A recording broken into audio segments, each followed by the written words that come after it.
Hey guys, welcome to Connor Reads. I'm Connor. I've been reading, and what I've been reading is Think Like a Monk by Shetty. So I just want to go into my overall summary on his key points and then a little bit of a review just to let you guys know some of my favorite things about this book. So Jay would describe himself as a former monk. He grew up in London and he will admit himself that he grew up quite materialistic, focused on what he could get and what he could have. And then whilst he was at college in London, he watched a monk speak at his university and it really changed the direction of his life. He decided to go and live with some monks. He was there for several years and really seems to have like a good understanding of the monk lifestyle and how they go about things, and especially the way they think. From there, he realized his dharma, which is something we'll learn a little bit more about later, was to actually go and communicate these ideas with the world and help people through his understanding and knowledge of the monk mind. And I would have to say, a little bit of a disclaimer, this book is not about you becoming a monk. It's really about how you can utilize some of the monks' mindsets and how they go about thinking about life to improve your daily life. So the overall general idea is that the universe has a ton of noise, and that noise really interrupts the way we see things. So if I had to give an overarching theme of the book, it's how to recognize, cut all of that unwanted and unneeded noise and information out and really enjoy your life. And this book is split into 3 different parts. So the first part is all about letting go. The second part is all about growing. And then the third part is all about giving. So our first section is all about letting go.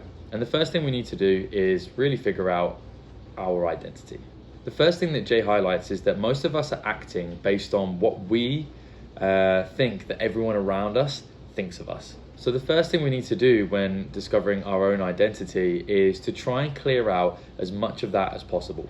After we've managed to clear a lot of other people's ideals and the ideals that are put on us from society, then we can really start to decide, well, what do we value as people? And we can start living our lives based on those values. Next up, when it comes to letting go, is negativity and how to remove that as best you can from your life.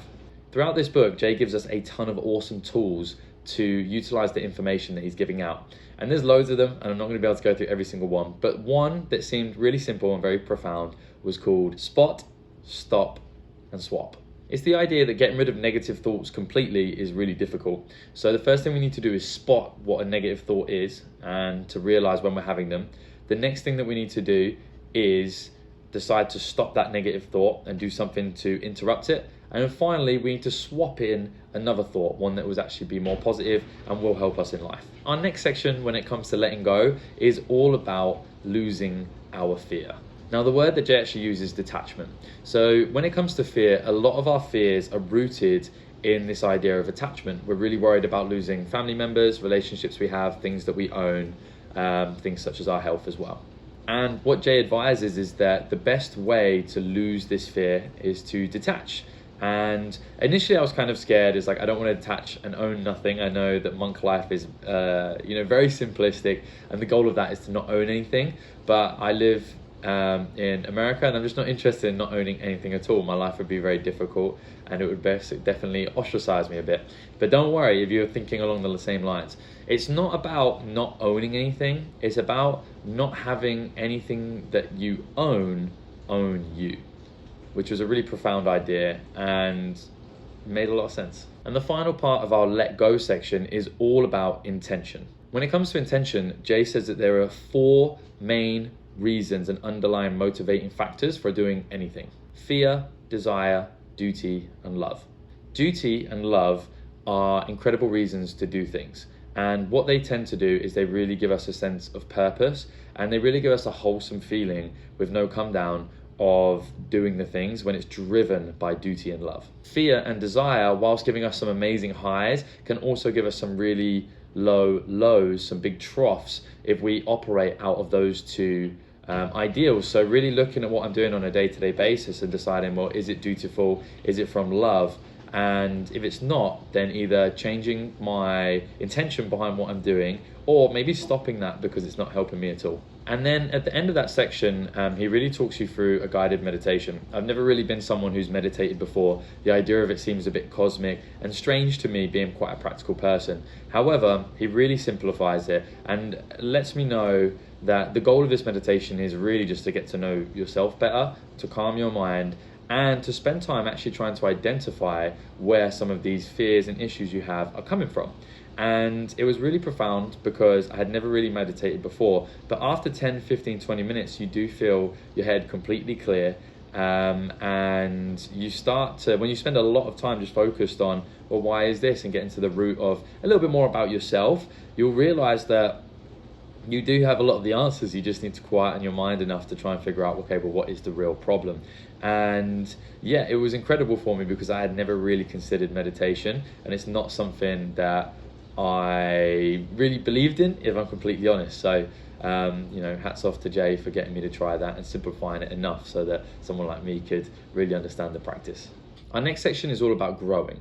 That's all about identifying our purpose, training our mind, and letting go of our ego. So the first section is all about purpose, and this is where we come back to the word dharma. Now, your dharma essentially is like your life's goal, and identifying that can be really difficult. I remember as a kid, I was always super jealous of when you were in elementary school or primary school. You ask someone, hey, what are you going to be? And they would say, I'm going to be a fireman, or I'm going to be a police officer, or I'm going to be a doctor or a nurse. And I was always so, not upset, I was happy for them, but I was a bit jealous because I was like, how are you so certain? Like, I still don't know really what I want to do all the time. And the way it's described is your dharma is when passion, expertise, and usefulness all come together as one. And he gives us so many tools to be able to do this. He actually gives us a test called the Vedic test, and what it will do at the end is give you 1 of 4 designations. Doesn't mean that you are that thing, but it just gives you some idea of what you should be doing to try and figure out what your dharma is, and some different things to try as well. He also has a really cool tool called the quadrants of potential, and that tool also lets you focus and try to figure out, well, what do I enjoy on a day-to-day basis? What do I not enjoy on a day-to-day basis? And then how to start taking steps in the direction and understanding what your dharma is. And one thing that's really helpful with that is routine. Having a really set and scheduled routine, what it does is it gets rid of a lot of choices that you have to make on a day-to-day basis, and it really frees your mind up to appreciate what you're doing, to have more original thoughts and organic thoughts as well, and really time for you to find purpose and excitement in your day-to-day life. And in this chapter, I get one of the biggest takeaways for myself.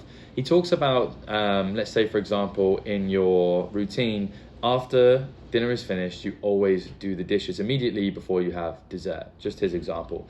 And his point was that if you can't slow down and learn to enjoy doing the dishes and find purpose and excitement in them, then how on earth do you expect to have any lasting enjoyment of eating the dessert? And I just thought that was a really cool idea. Like, if you can't enjoy, for example, let's say you go to the gym, if you can't enjoy working out your least favorite body part, then how do you expect to be able to fully enjoy working out your favorite body part? Because if you can't slow down and find ways to enjoy things, then when the things that you find really enjoyable are coming around, you'll also rush through that as well, because you can't live in the present moment to the standards that if you were able to, it would be enjoyable. I'm not sure if I explained that perfectly, but hopefully that made sense. The next is all about our minds and how to move from the monkey mind to a monk mind.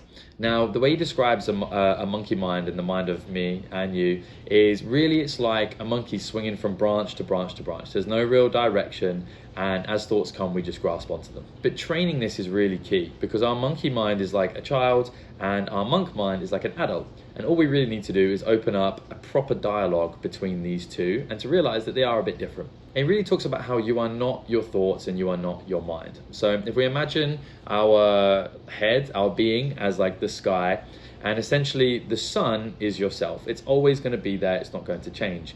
And everything that occurs throughout the sky, all the good weather, the bad weather, that's just weather. And those are your thoughts coming and going as well.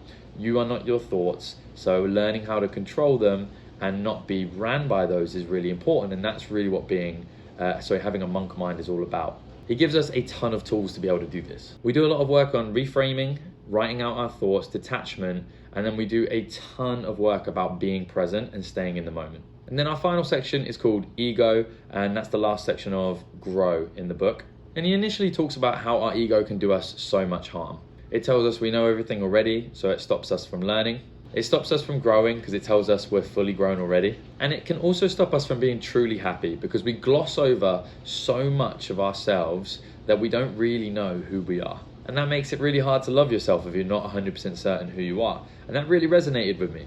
So really what our ego wants is it either wants us to think really highly of ourselves or really lowly of ourselves, and there isn't really any in between.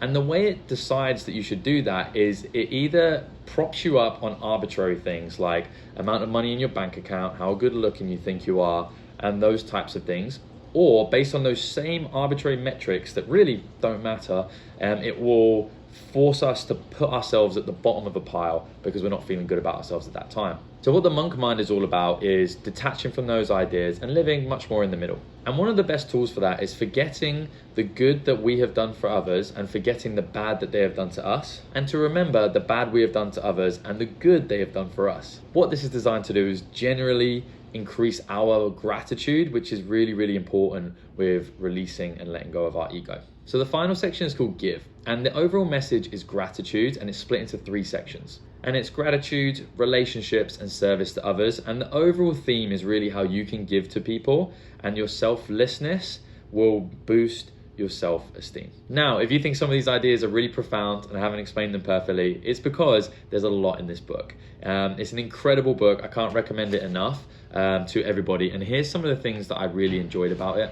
Number 1, the level of detail. So I really haven't even scratched the surface here. That's probably like 3 or 4% of the information that's in the book.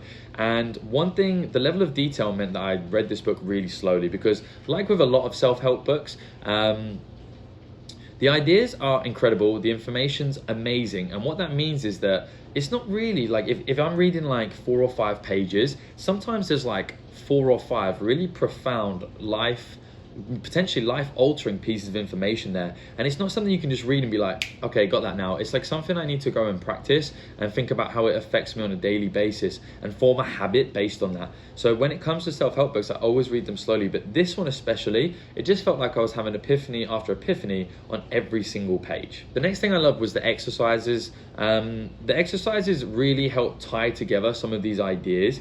And again, it's not that I was opposed to doing things like meditation or being selfless. Like, there were things that I was like, okay, maybe I'll try them in the future.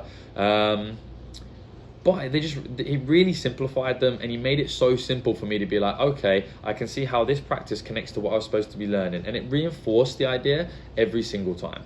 The final thing I loved was the clarity of mind that it gave me. Doing things like meditating, like I said, isn't something I've done a lot, but there were points when I was practicing meditation and reading through this book and really thinking upon the ideas where your mind really does clear, and you start to be able to find a ton of joy in the basics and really let go of a lot of things that are arbitrary and don't mean anything to me.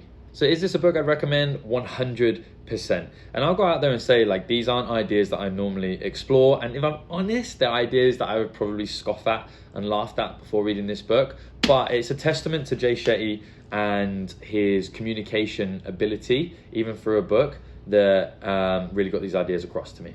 One more piece of advice, Jay Shetty has a really cool voice, well, I think so anyway. So before you read the book, maybe if you listen to like one of his podcasts, or maybe even just listen to a short YouTube video, his voice is so cool that when I was reading it, I had listened to a couple of his podcasts before, that I decided to imagine his voice reading it, and it just improved the experience massively. Not something you have to do, but yeah, just a big fan of his voice and his overall accent as well. He speaks very clearly and concisely. So guys, thank you so much for watching. If you've enjoyed this, please like and subscribe. If you've read this, I'd love to hear your thoughts on it as well, and enjoy the rest of your day.